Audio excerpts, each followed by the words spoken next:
as old as the mountains, and one that we all know very well. And that is the power there is in standing together. The panel joining me this evening are all leaders whose strength and success has been formed through the power and the benefits of collective movements. And they are here to teach us how stronger solidarity can benefit each and every informal trader. It is my pleasure again, Madam President, to welcome you to our Saita Straight Talk. Welcome, Mrs. Rashida Muller. Thank you so much. It's a great honor for me to be on this platform tonight. Last week, we traveled to the Northwest, and I said every week we're going to be traveling somewhere else. Tonight, we're traveling to Zimbabwe because we have the president of StreetNet International with us. Lorraine Glovo, very, very welcome. Thank you very much. And thank you for having me here. It's a real honor. We have got our national organizer, Mr. Otuse Jackals. Good evening, Tusi.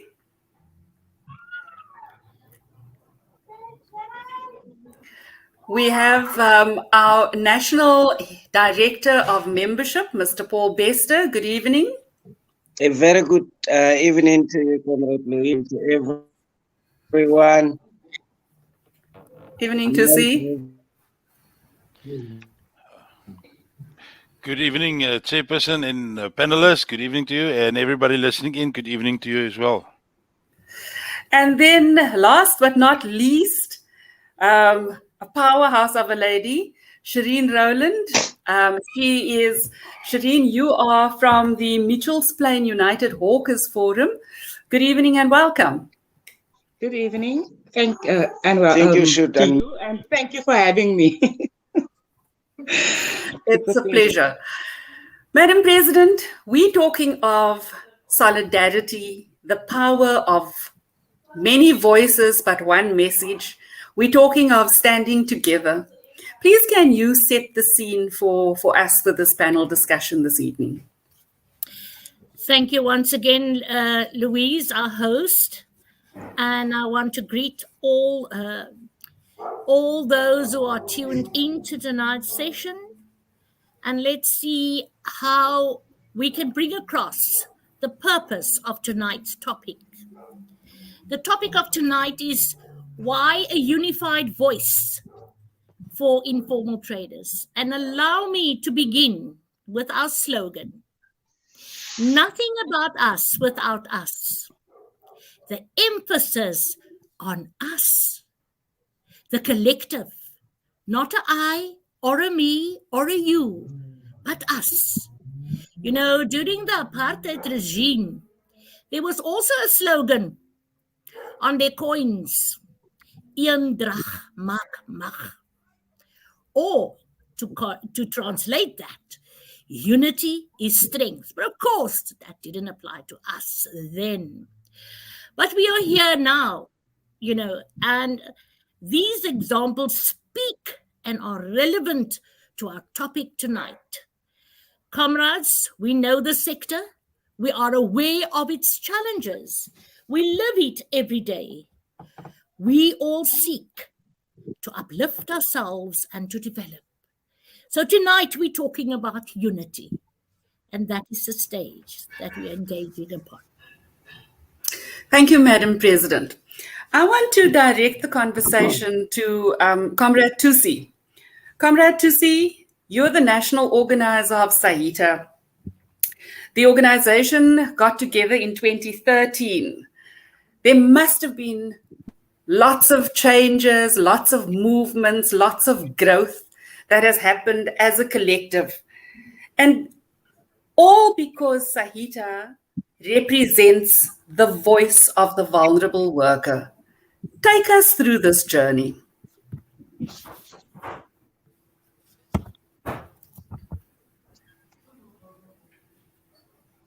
I think we have a 2 or 3 second lag with Comrade Tusi, so I'm just going to allow him to hear me. It's probably traveling over the Orange River, getting to Comrade Tusi? I don't know if it is my connection, but you guys percent of what you say. We can hear you. Please carry on.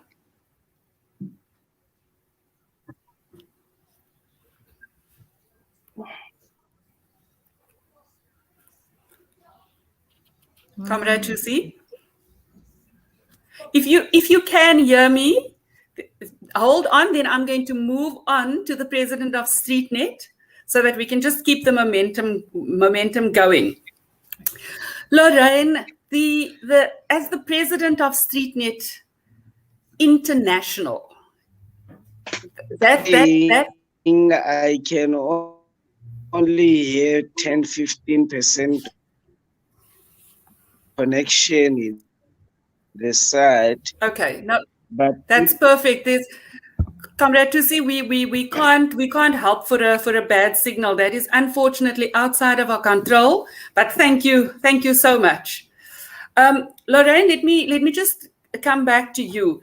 StreetNet International. We've spoken to our national president of South Africa, the South African Informal Traders Alliance, and now we've got you, the president of StreetNet International. Now, you didn't become an international movement just by deciding to be an international movement. You must have had collective buy-in, collective reasons, fighting for one goal. Please take us and help us understand why StreetNet became an international organization and what the benefit would be for us as South Africans to align ourselves into one voice, one message, one sector. Thank you, Louise. And I'll start off by briefly explaining the outreach of StreetNet, of which Saita is a member. And StreetNet International is a global alliance of over 600,000 informal economy workers in 52 countries. This global alliance, which works with the informal economy workers around the world, has got a high percentage of women as informal economy workers. And I'm quite happy to note that even within the Saita leadership, there is a presence of women. And I also note that we've got Shireen leading another organization of informal economy workers, which is very good to see women stand up and take the lead to articulate their own issues. This is very much in line with the StreetNet principles and values. And the reason why StreetNet became a global alliance was the fact that there was a gap in the representation of informal economy workers.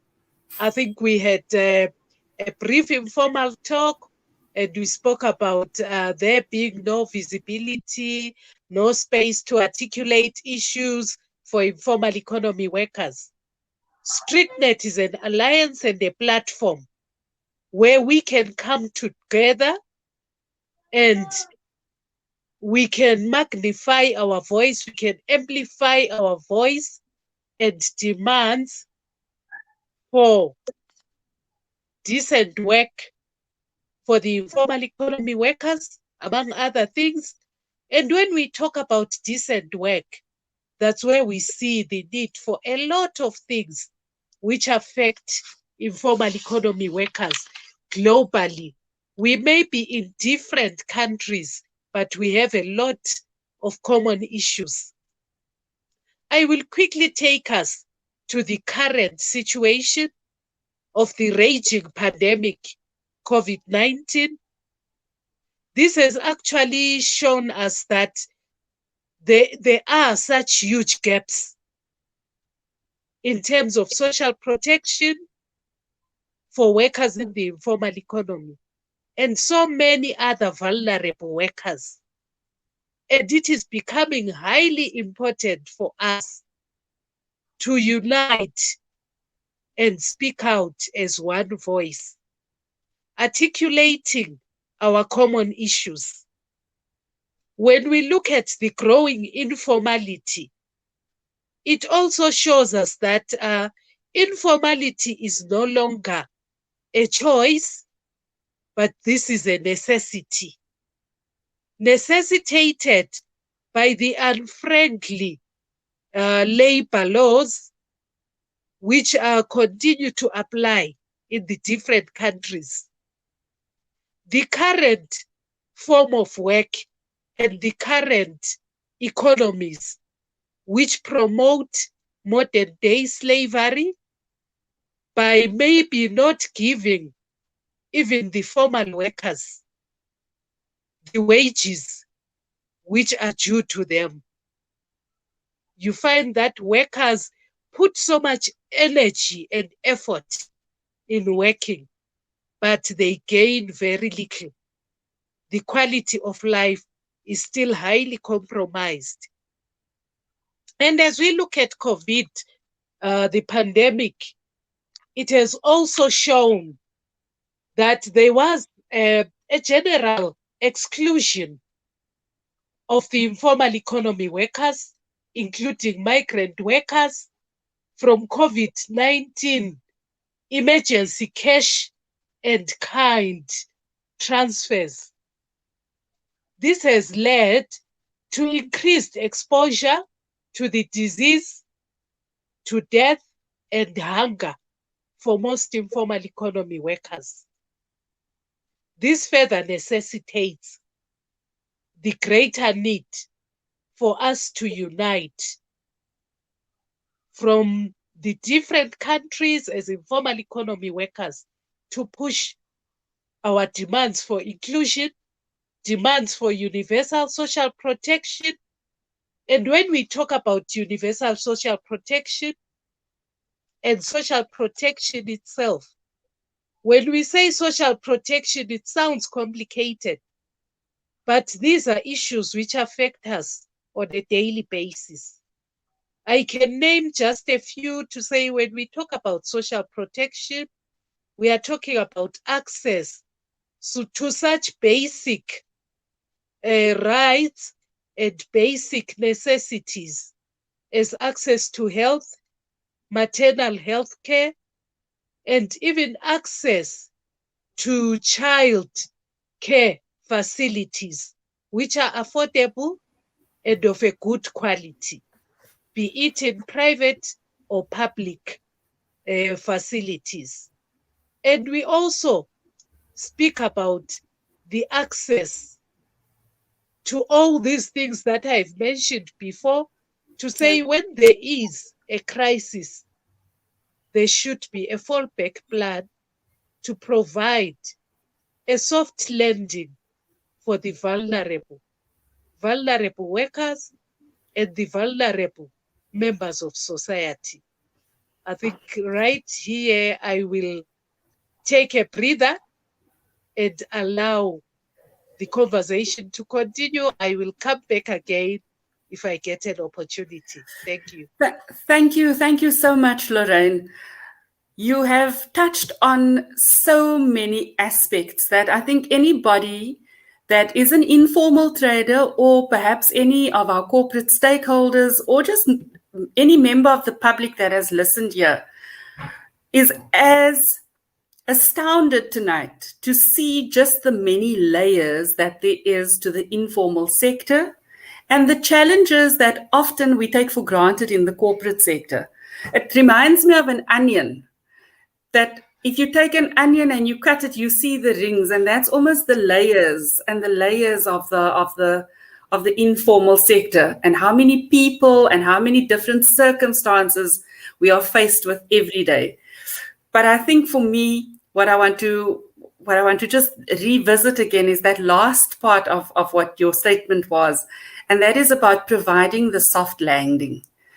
And the soft landing can only happen when we hold hands with each other. Because if you fall alone, you fall hard. But when you fall and there's people around you, you might not hit the ground entirely as hard, isn't it? So I think that is really the crux of this conversation. And that is that together, the landing does become a lot softer. So we've been national and we've gone international, and suddenly we also realize that what we're seeing in South Africa is not just a South African phenomenon, but it's always good to hear from home. Shireen, you come from the Mitchells Plain area, and I'm sure you've got lots and lots of stories to tell us in terms of what happens when you stand alone, how the movement came to becoming a focused group of hawkers, and how that has benefited you as a collective and your association with Saita. Please take us on your journey. Good evening. Yeah, it has not been an easy journey. It's been a journey of almost 3 decades. We've had many challenges trying to unite the sector. It was not easy. We have always been exposed to the third force influences and trying to divide the informal sector.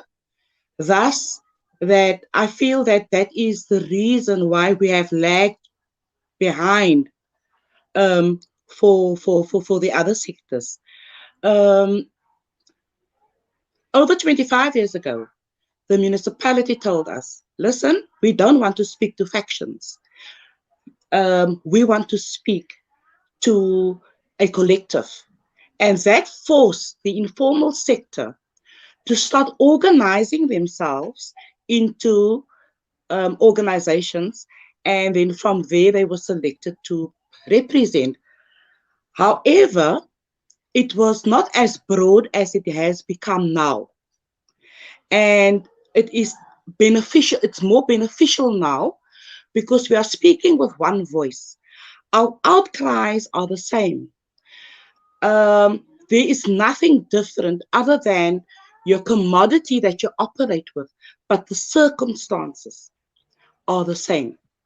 So we are going through training and having conversations with the informal sector. And it is often said, if you must make an example of other sectors' achievements through unity. You know, often in Mitchells Plain, we must tell the traders, listen, have you seen all the benefits the transport sector are benefiting from, the taxis and those people? Why are we lagging behind? We are lagging behind because we are not united. We need to strengthen this voice and speak with one voice. Have one blanket law covering the informal sector instead of the one municipality doing his thing and differently from the other. Because at the end of the day, we are survivalists. We are out there to survive. And we need this platform to take us beyond where we are at.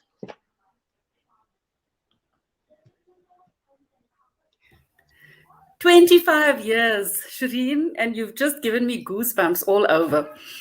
Yeah. But like you say, why must we always use other people as an example for what we could be doing ourselves? And I think 25 years later for you, Shireen, we have a solution. Rashida is spearheading that. And Paul Bester, who's our National Director of Membership, he has the answer as to how we're going to do that. So, Paul, the floor is yours.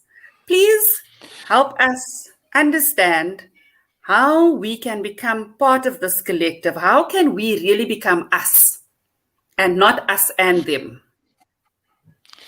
Thank you so much, Chairperson. And first and foremost, let me just say this.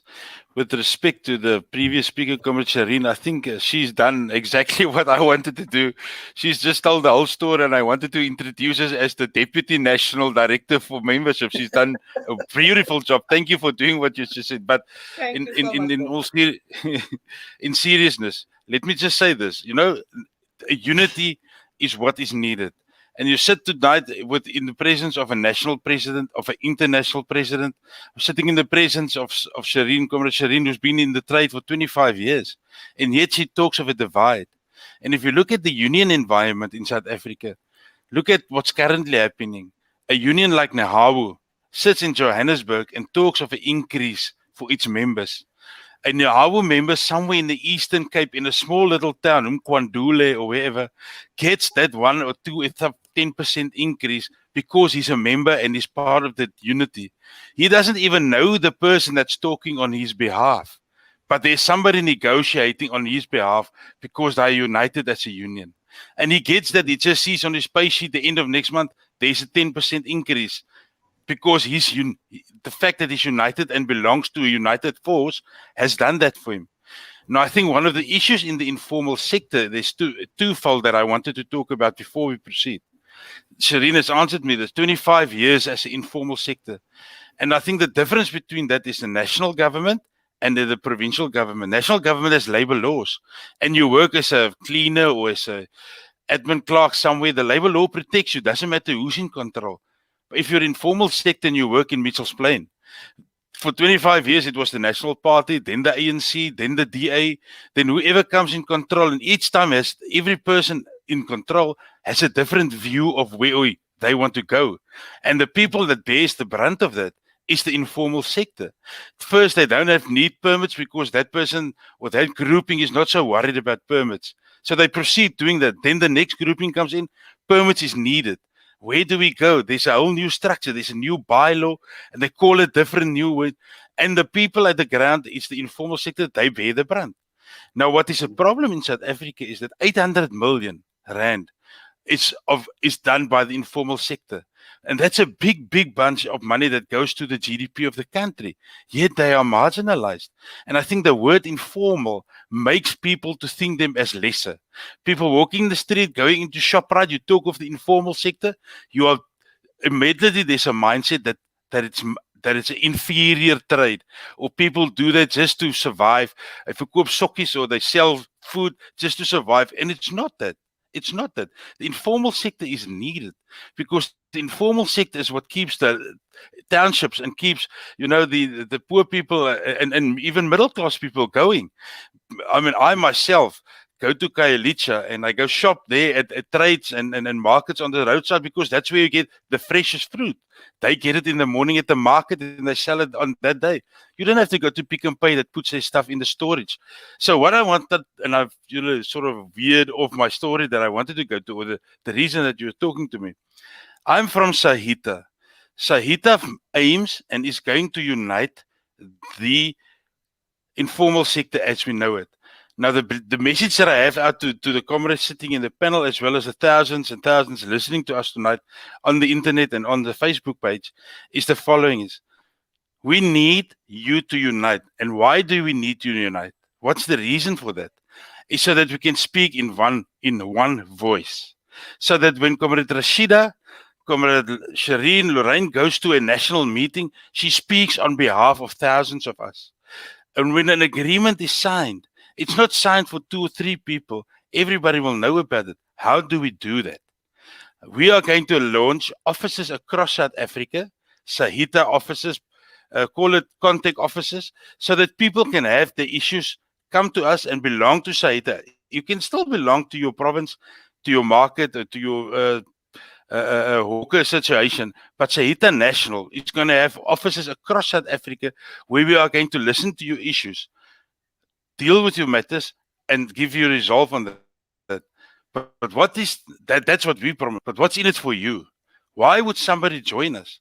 Saita is going to roll out benefits that's going to be streamlined for each and every trader. We are going to give you information on what is available in the market. We are going to deal with it. We currently have a tax division.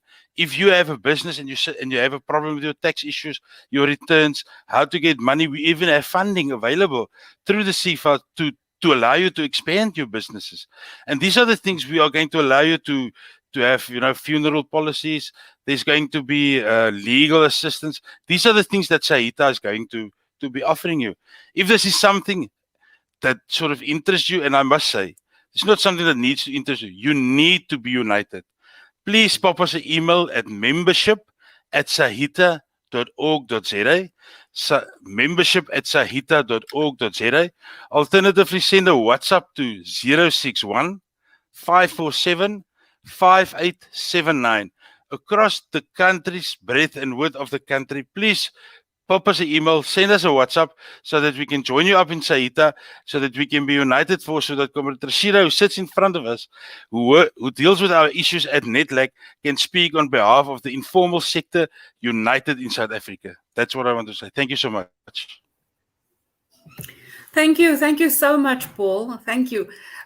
Besides all of those benefits, I think, President Rashida, we'll be able to stand together on all the issues that Lorraine has highlighted, so that we can sort those issues out in our country, but also for the things that work. When next you have your international meetings, you can take case studies over there, isn't that? Absolutely, we could do that. And it's very important for us here tonight. Like Paul has said, and I think he made the message very, very clear. You know, I just wanted to take an example that within the city of Cape Town, we have about 50 local associations. And I think the stats for this for the Cape Peninsula standing at 140,000 informal traders. If one looks across the national status of South Africa, we have statistics pointing out to almost 5 million informal workers. When we talk about informal sector, we are not only talking about street traders. Yeah. We are talking about home-based workers, that auntie that's selling samosas from home, selling kusistas on a Sunday.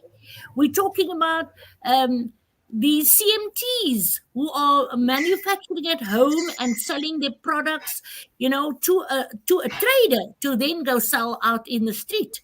We're talking about if you are running a business informally and you see yourself in growth, belong to Saita. Saita is the South African Informal Traders Alliance. We may not represent each and every one of you on our database now, but when we talk about the issues that Comrade Lorraine has spoken about the labor issues, about the social protection, about the child care, all those things we as Saita will address at a national level. As Paul said, Comrade Paul has said that it goes up to NEDLAC, and it's at NEDLAC where labor and government, and I might proudly say the community who is represented by Dr. Pat Horn, and I've also been sitting there with her, we are addressing in particularly currently issues of the permits. And that is another big story. I don't think we're going to deal with that today. But today we want to bring the message across. The unity in this sector is vital. Like Paul says, if we ask for social protection, if we ask for maternity benefits, whether you are a member registered now or not, we're representing you. We're representing you as an informal trader. But it's important for us, like unions do, you do sign up and become a member, an official member of Saita. It will be taken forth by Comrade Paul, who is our National Director for membership. He'll be visiting all the markets and be talking to all of you across this country. And whoever's listening, whether you are in Northwest, Eastern Cape, Western Cape, Northwest, Mpumalanga, we'll be coming along on a roadshow to you where we will want to mobilize all the informal traders and tell you about the benefits of belonging to Saita. We are currently engaging the Department of Small Business because certain municipalities are still wanting to enforce the fees of permits, and that's not going to be happening. So let's be together, let's stand together. Een drag is mag. So, guys, join us. Thank you, Madam President. Paul, our National Director, you had your hand up. You need to say something else. Yes, Comrade. Thank you, Chair. I wanted to just add on what Comrade President said. You know, the 140,000 traders just in the Western Cape. But my position is, or my point that I wanted to make is, there would be maybe 1 million traders across South Africa in the small countries. But the beauty of this is, as an informal trader, for 1 million traders, there's 1 million job opportunities. Because each trader has at least one or sometimes two people that work for him or her. And in your own right, you are job creators bigger than government currently. Government cannot create 1 million jobs. The unions cannot create 1 million jobs. The informal traders has just created 1 million jobs by being informal traders. Just by being on the floor, being on that street corner, having that stall has just created 1 million jobs.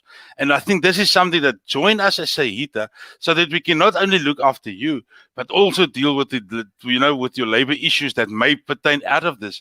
Because we want to also treat our workers and employees at your markets and at your stalls as employees and part of, to be quality citizens. So join us so that we can also assist you with that employee position that you may have as the director of your own company. Thank you, Chair. Thank you, Paul. Those are great words. Shireen, just in closing, how would you encourage somebody to become a part of this national movement? I would start by using the COVID-19 pandemic, because traders have really lost out a lot. Had we been organized 2 years ago, the struggle might have been lesser. In my market, very little people had food to put on their table when COVID hit us. Our market was closed for 2 months. We had to go through the phases of the levels to open up our businesses. And it was a struggle. And I think that COVID-19 have woken up the informal sector even greater, because the rumors went around that this market has made an allocation, a financial contribution towards the traders and those type of things. And then we were faced with the question, why are we not getting any money? Why are we not getting any support? We're not getting this because we are not united. If we had united even just 6 months before COVID-19, they would have been so happy. And it is a very, very old process. I've also worked with Pat Horn and with Street Debt many moons ago. And I never thought that we are going to come here because of all of the challenges. People, we have freedom of speech. We have freedom of movement. We have freedom of association. Let's use it. Because 25 to 27 years ago, I think that democracy was too young, and people were still hung up with the old way of laws and rules.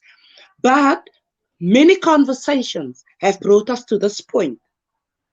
And I want to applaud our president, she's our grandmother, to the sector for the hard work that she's put in. Because I have jumped off the ship many times, but I find myself coming back. I need to trade. I need to live, but I need to be protected. And this is what I want to say to the traders out there. Please, let us unite. Let us not look at the personality that makes the speech or puts in the effort. Because those of us that is here, we are committed till we close our eyes. Thank you. Thank you. Thank you so much, Shireen, for those powerful, powerful words. Lorraine, I'm going to give you an opportunity for some closing words too, for some encouragement in terms of just Saita. What you've heard here tonight, I'm sure makes your heart smile. So just give us some closing words, please, Lorraine. Thank you very much, Louise. I'm very motivated by the work that Saita is doing and the packages that they offer to members. It is very encouraging. And also, it's very clear for whoever is interested in being a member what they will gain by being part of Saita. And speaking also from a global level, I would like to encourage members and would-be members out there to say we should continue as a united force to call for the just and fair transitioning of the informal economy to formality. Because out there is a perception with some governments, whether it's deliberate or whether it's by oversight, to say that formalization of the informal economy is taxation. That is not true. Mhm. There is a whole lot involved in formalizing the informal economy. There are certain conditions that member states also have to meet to protect, to safeguard the rights of the informal economy workers, as well as to assist them to grow and create a conducive environment for informal economy to transition to formality in line with the ILO recommendation 204. When we go through the ILO recommendation 204, it is quite clear on what is expected of member states, on how the informal economy can be transitioned to formality by our different countries. And this is also an advantage for organizations to be part of a global movement such as StreetNet, because we do have an opportunity to engage in the International Labour Conference processes on behalf of the broader informal economy workers to ensure that whatever international labor standards are crafted there, we get the voice of the informal economy workers in. I will also speak to the quite recent convention, which is the ILO Convention 190 on the elimination of violence and harassment. Violence and harassment are very prevalent within the informal economy work. And we need to upscale our unity, because there are countries. I am happy that Shireen has said there is freedom of movement, freedom of association. That is very good where Saita and members are concerned. But there are countries which still continue to put informal economy workers in a corner, treat them as a public nuisance, and also take away a lot of their rights. And also there is a lot of harassment and violence against these workers. This is quite opposed to the ILO Convention 190, which promotes the protection of all workers in the different workplaces and in the world of work. So we have a lot of work to unite and to speak with one voice, so that at the end of the day, we will have the slogan that we believe in to say, nothing for us without us. And we should continue in our respective countries to call and demand for a seat at the table when it comes to social dialogue platforms, so that we articulate our issues and nobody speaks on our behalf. Thank you. Thank you so much, Madam President. I think to South African informal traders, if having Saita only represent us on harassment and violence, then we've already bridged and crossed a huge hurdle. Paul, I'm going to ask you again, please, just with our viewers, share the contact details that anybody can contact you on to become a Saita member, to become part of this movement, to become part of having your voice heard. Thank you, Chair. Yes, the email address is membership@sahita.org.za, membership@sahita.org.za, and the phone number for WhatsApp 061 547 5879. Thank you, Chair. Thank you, Paul. Rashida, final word is yours in closing. I am just in awe. The fact that we have our live shows in Straight Talk Saita and bringing on board international leadership like we have tonight in Lorraine, the president of StreetNet. I can only see that, like I would say, or someone told me, the sky is not the limit. We will be there and go beyond the sky. With the team that we have in the Economic Development Forum, we must not forget the people that's behind Saita, the people that is working day in and day out to ensure that we reach our aims, our goals, our protection for our members, that we stand up tall and engage at any level, that no one speaks for us, nothing about us without us. I thank all the viewers, I thank all the panelists, and it has just been great and awesome to be here tonight. Thank you. Thank you, Madam President. And that's our talk for tonight. Thank you to each of the panelists for availing yourselves for this evening. Thank you for sharing your journeys with us and for setting the goal for what our journey ahead is going to be like together. Make sure that you become a Saita member. The link to the form will be posted in the Facebook comments, so you have no reason not to join us. Remember, nothing about us without us. Until the next time for Saita Talks, I'm Louise. Goodbye.